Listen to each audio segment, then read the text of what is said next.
Bruce Howat is chairperson of the Waiuku Family Support Group, a charitable trust that works in South Auckland to try and give locals down there a hand up towards helping themselves. And that takes all sorts of forms at all sorts of different times. But when you're dealing specifically with a time like a COVID outbreak, there's a whole bunch of other challenges that come into play. I was really grateful that Bruce sat down and had a chat with me this week about what it is that he's noticing being different between the first time and this time, and some of the skills that were put in place from the people that they help with during that time period that have helped them get through this little lockdown a little bit easier. So sit down and have a conversation. As a former minister, as a former employment advocate, and even as a dedicated vegetarian, there's a lot that you can learn from Bruce. So I hope you really enjoy this particular video. No difference today so far. Yeah, I rushed out and got a coffee this morning, and that was it. Like, it's nice to have my own, the ability to make my own coffee. It's nicer when someone else does it for me, even if I have to pay for it. I don't drink coffee, but I'm pleasantly surprised with my wife. She's gone out for a walk now to get her first one. Oh, I well thought done. she'd have been out that door at crack of dawn, but she hasn't. So yeah. I was really tempted, and then I thought, no, look, it's going to be busy first thing with people who have to go back to work. There's no point adding traffic to it. And then it's going to be busy around 10 o'clock when all the fast food joints open. So try and get in there sort of before after the traffic and before fast food. And when I got to Birkenhead, I was genuinely impressed that there was no line outside KFC. Wow, I got friends ring me a wee while ago about some stuff I've got to do, and I don't know what she was doing up at midnight, but she said it was showing on the media. I don't know which media, that there were just queues at KFCs and McDonald's and all sorts of places. That's just a tragic ridiculous statement. It really is. Tragic. I feel sorry for my ex-wife and kids, because now, after having 5 weeks of my own cooking, I can see just how much they had to put up with. And so I totally get people not wanting to cook. I totally get it. But for me, I know what the fast food tastes like. I don't miss it, but every now and then it's a nice treat. I'd rather go out and support a local business and somebody who's struggling. KFC is going to survive no matter what. But, Exactly. The cafe on the corner might not be so lucky. So to me, it's more important to do that. But people have to pay their bills and have to get paid to work. And, if they work at KFC, then, good luck. Well, when my wife and I met at university, we made a commitment to each other that Friday night was going to be our night and it still is, that we neither of us are going to cook on that night. And so we've always gone, and we've been through some really hard times years ago with 2 collapsed businesses, each one of us. And I'll never forget sitting there doing the budget one night, and I says, do you want to go out for tea this Friday night? She says, can we? I said, yes. And she said, where? I said, we can go to McDonald's and buy a Happy Meal between the two of us. But it's the little things. It is. Well, for us, it was quite a big thing. And to be honest, we now, for health reasons, we're vegetarians. And so we go to Subway and get their falafel salad on a Friday night. It's actually really, really nice. And so I thought about when we went into this lockdown, and I thought, no, I'm not giving up on that. I'll make our own falafel salads. And my wife said to me last Friday, she said, if we go out soon, you're still going to go back, aren't we? I said, yeah, because I put a lot of effort into these, and I'd much rather just go and buy one. I'm really impressed with the number of people who have found new skills during lockdown. And something like being able to cook is one of those skills that a lot of people don't realize that it's usually pretty basic. Once you get the basics down, you can do a whole bunch of different stuff in the kitchen. So I kind of hope people stick to that kind of thing.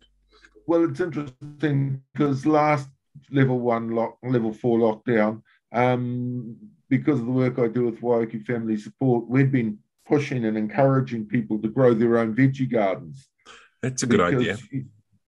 We're in a rental place, but we've still got a veggie garden, and it means we've always got access to fresh stuff. And me being a nutter like I am, it's all organic because I do my own composting and things like that. And there's no sprays used on the section since we've been here. Yeah. So what you're eating is really healthy. And I follow the Māori culture a kaumatua told me years ago. He said, you eat the ones that the slugs are eating because the slugs will only eat it when it's ripe. He said, even your cabbages, the fact that the slugs are eating it says that cabbage is ready for picking. That makes a lot of sense, actually. Yeah.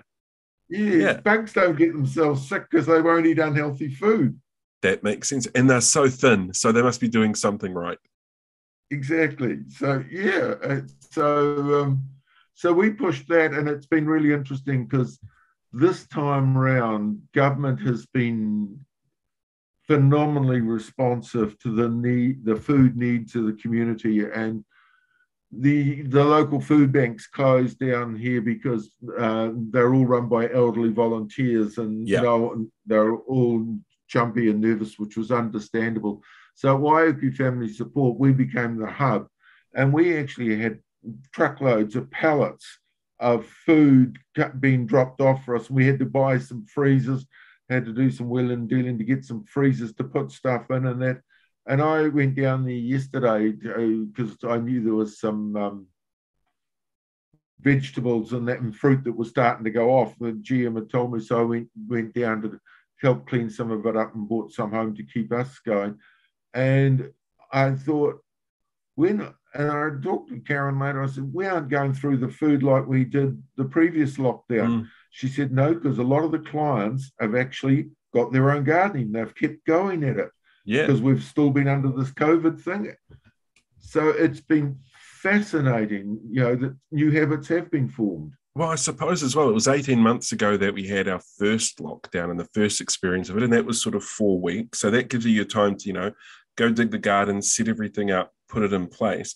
You should have had a full harvest in that time after what you've grown. So you can see just how easy it is and start prepping for, and as we go into spring now, it kind of makes sense that they're in that point in the cycle where it's, now everything's coming up and the food's coming out and it's getting ready for everybody. It's really interesting because one of my many bad habits is I'm a retired minister and I take services all over Franklin and South Auckland, and I'm down in Taumarunui next month towards the end for a service there.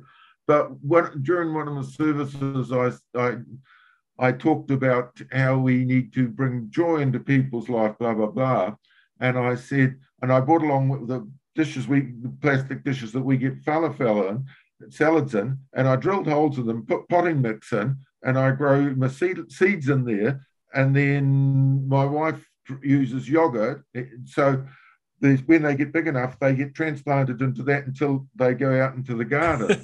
And I said, wouldn't it be lovely if people are feeling lonely and depressed, if we actually got into the cycle of doing this with flowers and actually just went out and put some flowers on a thing in a container saying, this is to brighten you up during these miserable times. See, that would be amazing. That would be absolutely amazing. It's recycling and it's caring for our neighbours. And if you give them a live flower plant that you've grown from seed with a little note, I said, you don't need to say who you are, just saying you're caring for the people in the neighbourhood, and just do that. And I know the places that I took services and did that, and they're actually doing that now. They're out there wandering around their neighbourhoods, putting potted plants that they've grown from seeds on people's doorsteps, saying, I hope this cheers you up a bit. So with the people that you help down there, because Waiuku, Franklin, it's a fairly large district, a fairly large area. It is. How are they coping at the moment? Like what's the feedback been from locals? Because you're also right on the border, I'm guessing, right, or fairly close to that border. That must be problematic for some people. There's obviously there's the travel thing that comes to play, what's closer and what's not, and where people work. There's a range of issues going on within our community, and one of them is, I'm going to say from our house here, it's literally a 4-minute walk and we're into the Waikato. And, the irony is that they were good this time. That last time when we had the level 4, the police actually patrolled Colombo Street. Oh my and God. They'd stop cars and they're making sure you weren't crossing to the other side, because one side of the street is in the Waikato and the other side is in Auckland. So the boundary runs through our township. And so it does create a thing when that the people that are 50 yards away have got a level of freedom that you can't. Yep. But in saying that, there's also an acceptance that there has to be a boundary somewhere. And, no matter where you put it, there's going to be people in the situation we are. It just happens to be us in Waiuku that we're on the edge of the boundary to the Waikato. So that knowing they've got freedoms that we haven't has caused a thing. There's been a mixture of things going on, and because of my work, there's a member of our church that I'm quite close with who's only a matter of weeks before all this started was diagnosed with cancer that's out of control. And, the fact that we can't actually go and be with them and, ringing them and, I've eased back on ringing because the wife said to me the other week, Bruce, I go to bed exhausted each night because my day is just everybody worrying about us and ringing. Yeah. And she said, I know it's lovely they care, but it tires us out. Oh, yeah. So there's that sort of tightrope stuff going on. And, that's out there as an extreme, example. But there are other people that are, it's when you start giving out the food like we do. And, when I was down there yesterday, I remembered a young woman that I've been mentoring for a couple of years who's got her own cleaning business. And she's an amazing, amazing young Māori woman. And she's been landing some good government contracts. And one day we'll get it to a size that she can pay herself. She pays all the workers ahead of herself. And she's got a young family. And when I was there, I thought, has she got any kai at home? So I rang her and I said, where are you? She said, I'm at work. I said, what do you mean? She said, I'm cleaning one of the premises here because they are optimistic we might come out of, go down a level, and they want to, and it's a restaurant in town, a cafe in town. And I said, how are you getting on for food? Because I knew she'd been getting quite depressed because she lost 95% of her business during this whole thing. Oh, wow. Because they were all saying, we don't need the cleaner. You can come back and do a clean when we come back. We don't need you. And so, it's not, she's got about a dozen staff. So that's their income stream.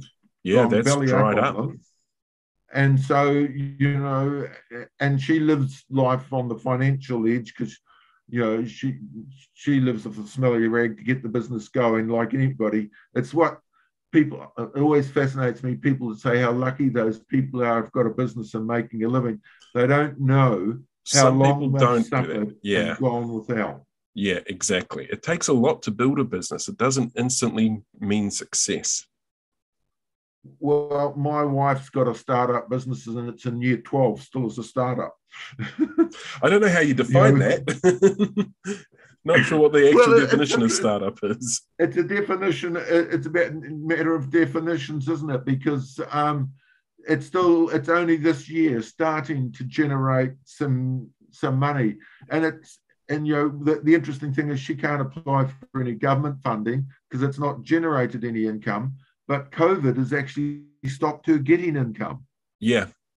You can't quantify it. I was talking to Holly Snape from Community Waikato a couple of weeks ago, and she deals a lot with volunteer organisations and not-for-profits, and they're in exactly the same boat. It's that you suddenly have all these extra costs because of COVID, because you're out there supporting the community that needs it, but because you don't physically have an income, like you don't have a turnover because you're a not-for-profit, you can't apply for things like the wage subsidy because you can't prove that you've had a drop of income. Like it's a really awkward position for everybody to find themselves in. Oh, that's the conversation my GM and I have had quite a few times through this, because we do have paid staff. You've got paid counsellors and social workers and things like that. But, how do you prove the drop in income when under these conditions, because they can't even work under normal conditions, because not all of their clients, contrary to what they might believe in Wellington, not all their clients have got laptops, smartphones, or any device like that to communicate with. That's it exactly. How do you, when you're not allowed to go and make physical contact with them, how do you support those people in a meaningful way? And it's, we've never crossed the line with the rules and regulations, but by crikeys, at times it's been incredibly tempting because of the hardship of. Yeah. Yeah, it must be one of those roles as well. You see the worst of people and the best of people at the same time. So Yeah. and when you can't help at the moment, like when you're physically locked out from being able to physically go up and touch somebody or help somebody, that must be incredibly frustrating for you. Well, it is and it isn't because this community. I got to be fair. Is I've only been in Waiuku just over 3 years, and it's quite unique because the community feel and a community support for each other is phenomenal. And someone made comment that they went to the dairy food, one of the places that was open, to get something and realised they had no money, and the person behind said, "I'll pay for it." That's And there's brilliant. been about a half a dozen occasions that have been on our community's Facebook site going back and saying, "I don't know who you were, but thank you so much for doing that." That's And really that's cool. that separates, we used to live originally when we first came to Auckland, we lived out at West Harbour. And after 2 years, we left because we didn't know anybody because no one would talk to you.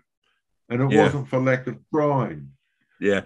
There are Whereas definitely some here, places around the city that are very much like that. yeah, well, we went to Te Peninsula from there, and that was almost as good as Waiuku. There was It's not as good now. My oldest natural daughter left. They shifted away from there just before all this latest kerfuffle happened, and they sold up and went down to Hamilton and got themselves a block of land at Taumutu with a brand new house on it, and still had money to spare after selling their house in Auckland. And there's no comparison, but that I don't know. I we grew up talk in Te about. Awamutu, and I'm sure that there's better places they could be. Oh, come on. I did. I lived in Te Awamutu for a long time It, as a cop. yeah. Oh, Well, I lived there. I didn't work there. I was a police dog handler who was based in Hamilton but lived in Te Awamutu through choice. Yeah. no, that makes sense. Honestly, best cinema in the whole country. I love the cinema there. The Regent Yeah. is a beautiful place. So people definitely need to go and check that out when we can go and watch movies again. When we can go, yeah, we're craving that day because that's one of our pet hobbies is going. We're into Yeah. our books and into our movies and that sort of stuff. And being grounded. We've become. It's COVID that's made us Netflix addicts. Actually, Yes. it's actually been quite interesting for us because my wife, in our early years of our marriage, she was a television producer director, and her benchmark of productions up there, sort of thing. She's Yep. very grumpy about bad standards. So BBC had always been the pinnacle for us. Of course. Then with Netflix, we went tiki touring, and we actually come across some Scandinavian stuff which had subtitles, and we quite enjoyed them. And then by accident, we discovered Korean Mm-hmm. movies and series. And I tell you what, you won't get us off Korean now. Their standard of production, even with the subtitles, the quality of production, the quality of story writing, it just blows us away on a daily basis. Yeah. And we're just total Korean junkies now. It's Yeah. fascinating. So And we're picking up some of the words. that's good. That's really good. You can get over there and was it Annyeong Seo? It's hello, Yeah. I think. I know. I have an ex who I is very almost big on Korean but that's stuff. Japanese. Yeah. Possibly. So, COVID's had its negatives, but it's had some positives amongst it all as well. Yeah. And, I was doing some research today because I killed a debate on Facebook the other day because I got a bit angry at the people who were anti-vaxxers. Yep. Well, it really annoyed me when they're anti-vaxxers. And I said, my mother's only brother, he got polio back before the war, anyways, World War II. He got it before then, and he was quite disabled from it, but he went on and still became a farmer. But he suffered his whole life through, right up to the bitter end. He was always a U-shaped. He actually physically could not stand up straight. How he was a successful farmer is just a flipping beyond me. But when we were at school and then they wanted the vaccinators for this or that, and Mum would say, "Do you want to end up like Uncle Russell? Get it." And so and and you hear them say we don't know what's in those vaccines, just angers me because I was on a Zoom call this morning when we were chatting about it, and someone said, well, I bet you they buy food from the supermarket and you have no idea what's inside there. Yeah. I don't know what goes into a plane, but I'd trust a plane as long as there's a pilot behind it who tells me that Yeah, they know what they're doing. Yeah, I don't know what goes into a Big Mac, but I will trust that it's not going to kill me straight away.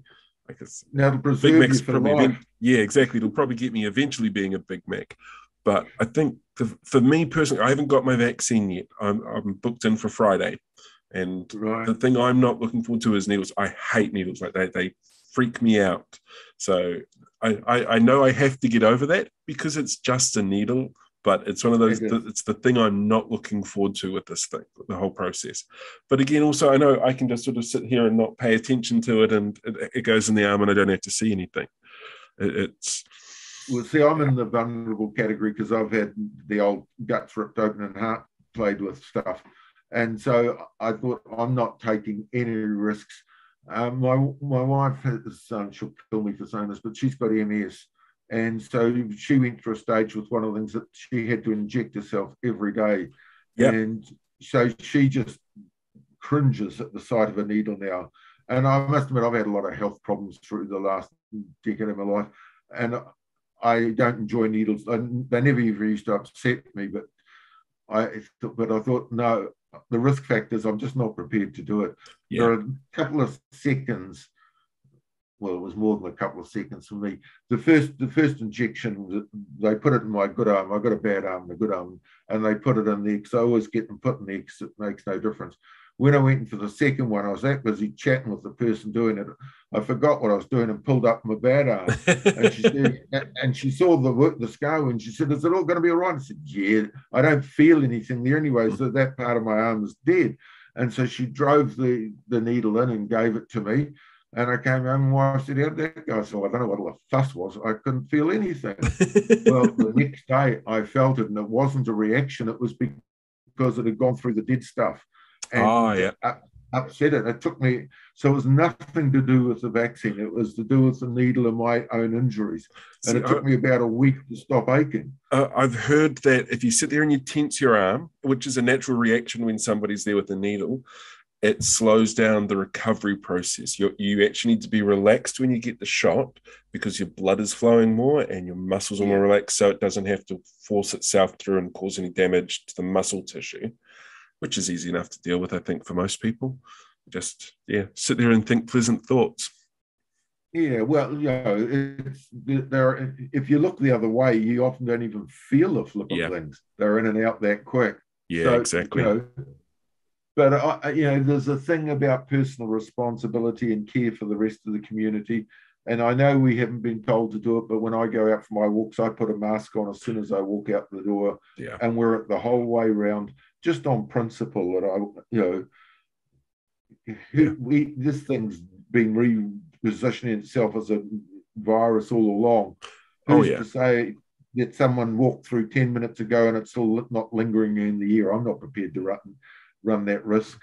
Now, fair enough too. Have you come across much vaccine hesitancy with the people that you work with and people you help?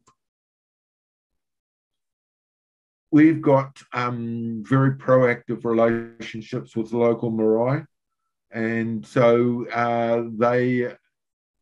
there was reluctance with both Māori and Pacifica communities to start with, like the rest of the country. But once they released it and the vaccinations could happen on the marae, the local Maori people, they just got in and did it. And now the Kaumatua and the Kuias are getting behind it and leading it and going. And that's throughout the whole of Auckland that's going on now. It's not exclusive to here as saying we've got to do it. But I had a staff member of mine before I retired. She named me as a referee for a new job she's going for.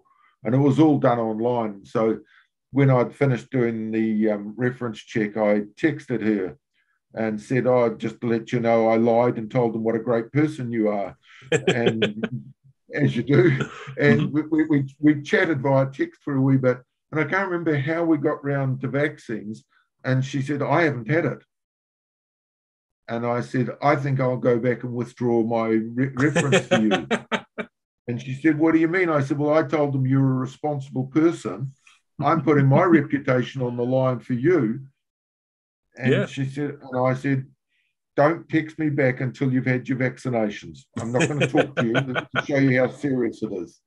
So she hasn't texted me back yet, so I don't know. See, for me, I booked it before the outbreak actually happened. So I've been booked in for a while. I'm not in the high risk category. My son works for the vaccine hotline. He's one of the managers that deals with everybody. So he was like, if you want, I can get you in. It's like, no, I'm not at risk. I would rather leave a space for somebody who might be at risk. And just when it's my turn, I'll have it. So yeah, it's been booked in for a while now. And now the date's a couple of days. So I'm just going, oh crap, I have to get out of bed on Friday and go and do this. Fine. I have nothing else planned for the weekend. It's not like I can go anywhere else. So yeah, it's not for a lack of not wanting the vaccine. It's very much just taking my time and making sure everyone else gets it first. You raise an interesting point, getting out of bed in the morning. Yeah. We've just had a new lifestyle through all of this, and I thought, crikey, I'm going to have to start getting back up at normal hours of the day now. Yeah. I'm not used to it. Yeah, I was talking to a friend this morning whose first day back at work today. He had to get out of bed at 7:30. The last 6 weeks, he's been out of bed at 10. He's just, he didn't know what to do. And because he's been sleeping so late and getting to bed so late, he just totally wiped himself out today. I just couldn't handle it. The first day would be brutal. Yeah. I did a spell of doing career coaching. And one of the things, and nearly all the people you career coached were people who had been made redundant.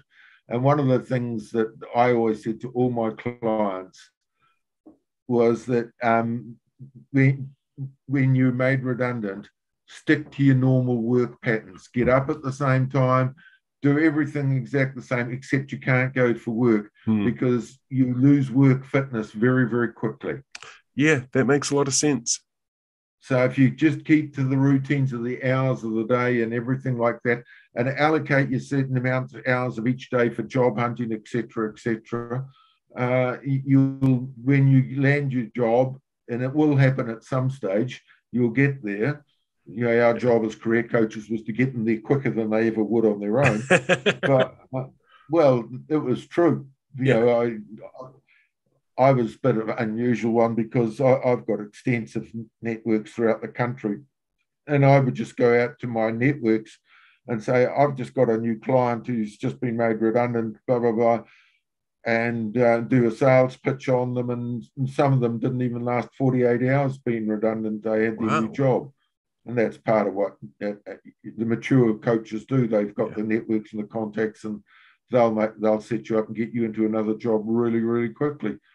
Other clients I still keep in regular contact with a guy who came from an organisation I won't name because it's not appropriate. Fair enough. He said, I always said to them the first thing, if I could wave a magic wand over you, just pretend, because I haven't got one, and your dream could come true, what would be your dream that you'd come true? And this guy, we were dealing with, it was during the first level 4 stuff, and we were on Zoom like this, and he said, this is going to sound incredibly silly. I said, nothing sounds silly to me. What is it? He said, I've got a passion for art, and I'd like to be a paid artist. And inside myself, I thought, yeah, everybody who can paint thinks they can be a paid. Whatever sort of syndrome.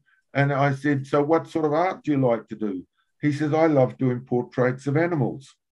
I said, you're kidding. That's cool. Cut a long story short, I helped him set up the business model and everything like that. We registered him as a company, did all the stuff that you do, blah, blah, blah. He now is making more money selling throughout the world using LinkedIn and Facebook, and he is doing animal portraits, and he can't keep on top of his workload. That's amazing. That is absolutely amazing. When we get someone challenges us and sits in front of us and says, there's more to you than just doing the role you've been doing, you can go down a new path and be, I just had a chat with him because he did a pencil drawing of a tui 2 days ago, shared it on LinkedIn. And I just couldn't believe it. I thought it was an actual photo. And he'd Wow. done it with pencils. It was so beautiful. So we re-engaged and chatted for a wee bit and messaging on LinkedIn together. And it was just wonderful. I love that side of things. That is really But cool. if COVID hadn't come along, and it was COVID that brought about the demise, like a lot of corporates back when the first COVID came in, they're caring sensitive staff and just laid off staff in Yep. their droves. Oh yeah. It's man, work for SMEs, they'll be more loyal to you than any corporate will ever be to you. Yeah. So what sort of advice then would you give to somebody who this time round has been made redundant for? Is it sort of follow your passion, or look at what makes you happy? Well, It's a tricky position to find yourself in because it's been such a drawn out lockdown as Gordon well. Gordon Dryden and Jeanette Voss wrote a book years ago, and it was a self-published book. You can't actually go and buy more copies of it, called The Learning Revolution. And I was in adult education at the time and was captivated by it. But one of the things that they researched and found was, they said, do you want people, they were asking the question, do you want people with technical skills or do you want people with passion? And without fail, CEOs were saying, I want people with passion. We can train you in skills, but we can't train you how to be passionate. That makes So if sense. you identify what you're passionate about, you increase your probability of success significantly. That makes a lot of Yeah. sense. The other thing I always tell, well, I don't do it anymore, do career coaching, but I always used to say to them is, do an audit on the culture of the organization that you're wanting to work for, that you're thinking of applying for a job for. Because with LinkedIn, if you use LinkedIn, and it's a powerful, smart business tool, you in New Zealand, no one's more than 2 to 3 degrees separated Yeah, from I've anybody. noticed that. It's kind of weird. Well, we're a very small country. So what you go in is you type in the search engine of LinkedIn the name of the outfit you think they're wanting to work for, Mm-hmm. and it'll bring you up all the names of the people that have worked there. So you then find ones that you know, and you go through a degree removed from it and say, I see you used to work there. Can you, and you just give them 2 or 3 questions, no more than that. Can you tell me what the culture's like? What was the best thing of working there? What was the worst thing of working there like? You are then doing a reference check on that business, because they're going to do that about you. It's not illegal for you to do it on them. Yeah, it's something that seems to be discouraged here. I've noticed. I think it's Seek in Australia. You can, as a staff member or a former staff member, you can leave a review of the business that's listed on there. You can't do that here. It's not an option available for us. But there are a number of places that I know I would never have worked at if I had asked beforehand what the work Same here. culture was like. It's important to get that right. With the lockdown at the moment, level 3, obviously everyone's sort of feeling a little bit better about themselves because it's level 3 feels different, but isn't really. Yeah. Have you had much feedback from your local community about what they want to sort of change or do differently during level 3? Or is there sort of, have you noticed a change in mindset from people? To be honest, the consensus that I've been hearing, and I'm involved in a lot of different groups throughout the community here, is level 3 is no different to level 4, except that we can go and buy our takeaways. That's about, and we've got to be careful how we go about doing that. And that, the craving is to get to level 2 as soon as possible. Yeah. And my wife and I talked about it this morning. I said, well, it's out of our control because we've done, I'm not picking on you. We've had our vaccinations. We can't influence more people doing what needs to be done. Within our sphere of influence, it's impossible. So it's tricky in a sense, because I'm not going to go down the street with a clipboard. Have you been vaccinated? Have you Yeah. so, and in normal circumstances, you could do things and be proactive on stuff to do it, but you can't in this scenario. But I actually think the Prime Minister did a really clever and smart thing yesterday when she said, if we got 90% of Auckland vaccinated before the Cabinet makes its next decision, level 2. Yeah. Show us what the reward is. And if the reward is the right one and is tantalizing enough, people will do it. Oh, absolutely. And a time frame like that, it's 2 weeks, level 2. That sounds amazing. I would love to do 2 weeks and then level 2. Oh, who wouldn't, man? Yeah. Go back fishing. Yeah. Yeah, you could do anything. Anything, just wear a mask. Well, see, my problem is my fishing is trout fishing, and that they can't do that here in Waiuku. I go down country to do that. Yeah, as I say, there's nowhere in Auckland that you could do that, is there? No, nothing that's of any true, not the type of trout fishing I like to do. It's definitely south of the border or north of the border stuff. Yeah, well, that's all right. 2 weeks. Hopefully 2 weeks you'll be able to head out and do with 2 weeks. Yeah. Well, when you're down in Taumaranui, do some fishing down there. Oh, that's one of the places. I went down there last Christmas to my brother-in-law's got a lodge at Ofongo. It's the first time I've been there, which is 15 km south of Taumaranui. And Andrew's into his fishing, and he knows I was. So we had the time of our life going out fly fishing and all day and half the night, we were told by the women folk. But it was huge for me because it was a break. So that's how I got to meet the guy, the session clerk of the church at Taumaranui. And my dad had been a minister, and Dad had done what's called stated supply. That's when retired ministers go and look after a parish during a vacancy till they can get the next minister. And Dad had done that at Taumaranui. So, and I was talking to this guy, and he said, I said, oh, correct, he's my dad. And he said, are you a minister? I said, yeah, I'm a retired one now myself. So he then contacted me and said, would you come down here? and I said, actually, I'm overdue for a break. So we'll go down on a Friday afternoon and stay at Andrew and Margaret's lodge because it's lovely there. And there, I'll take the service on the Sunday and we'll drive home after that. It sounds amazing. It's a beautiful part of the country as well. Very beautiful part of the country. It's gorgeous down there. National Park's beautiful. Yeah, it is. It really is. My grandmother lived there for 20 years before she passed. So we were down there sort of every other year in Christmas, and I used to spend summers over the holidays down there. So beautiful part of the country. Absolutely love it. Technically, it's my Taranga Waiwai because my birth certificate says I was born in Ratahi, but we actually lived in Owakuni because Ratahi was where the hospital was. So I only had a matter of not even a day in Ratahi, but that's on my birth certificate. But Owakuni is where we lived, so that's my. Yeah. Even though I was born there and I was only 10 months old when I left there, it's strange that when you go there, you have a feeling that this place has meaning for you. Yeah, absolutely. All right, last official question for you before I hit the stop record button on this. Sure. What advice would you give people to help them cope with the stresses that come with a lockdown and with the COVID itself, with an outbreak like this, and how to handle it? I think we go back to basics, human basics, and human social interaction is critical. Every person is different in a different time and place. But one of the things we do need is social interaction, and that's outside our bubble. So we can now just to ring people and have a chat to them.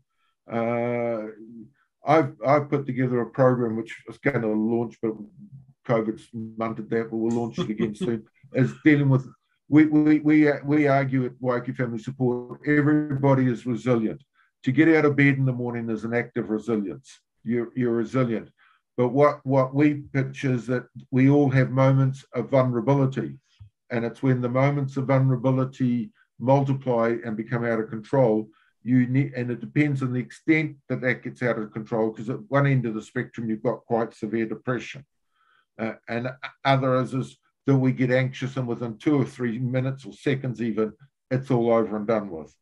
And so one of the things I did when I was preparing the program for it was did quite a bit of research, which I'm prone to. And one of the articles I read, and it made a lot of sense to me, is we've actually got out of the habit of writing letters to people. Yes. And it's quite different to do a pen and paper to doing an email. And so, and they said, and this thing argued that it's good therapy for loneliness. So I thought, right, I'm going to sit down. So because I go to church, I had a church directory and a list of people in it. And I selected about 7 or 8 of the elderly people of the church that, for different reasons for each one. And I wrote them a letter each and said, this isn't a chain letter or anything like this. I just want to let you know that I'm thinking about you and this is what's going on in my world at the moment, blah, blah, blah. Within 2 weeks, every single one of them had written back to me. That's really cool. And ever since then, every time they see me, they make a point of chatting to me. And it's created a bond between us that if we'd done something electronically, it wouldn't have worked to the same extent. Yeah, totally makes sense. It's a feeling of connection. It is. And, you go out to your letterbox and what do you get? Those flipping window things. Who wants those? Yeah. Me, never. If they got eaten by snails, I wouldn't complain. Same here. And to get a personalised letter coming through the letterbox is a rarity.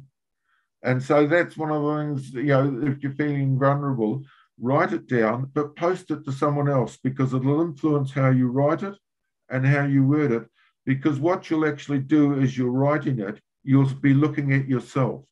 Even though you're writing it for another person, you're looking at yourself and saying, ooh, I don't like the look of me here. I think I need to do something about me. That is fantastic advice. Thank you very much for that. It's very much appreciated. I want to thank Bruce for sharing his time and his experiences with us.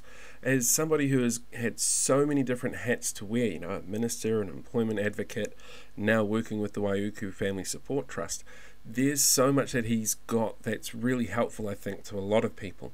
And it's not just necessarily about getting out there and helping people in the community, it's about making sure you look after yourself and that you follow your own passions as well. As somebody who a couple of weeks ago was actually made redundant because of this lockdown, that story about making sure you're doing something that you're passionate about really spoke to me. It really hit a nerve. So I thoroughly encourage all of you to go and check out what it is that Bruce is doing at the moment. I'll make sure there's a link in the description to the Trust's website. And if you can go and help out, or if there's any information that you need from them, or if it just inspires you to go out and put a plant on somebody's doorstep, go for it. It's absolutely a brilliant thing to do. Until next time, I hope you enjoyed this episode, and I will catch you later.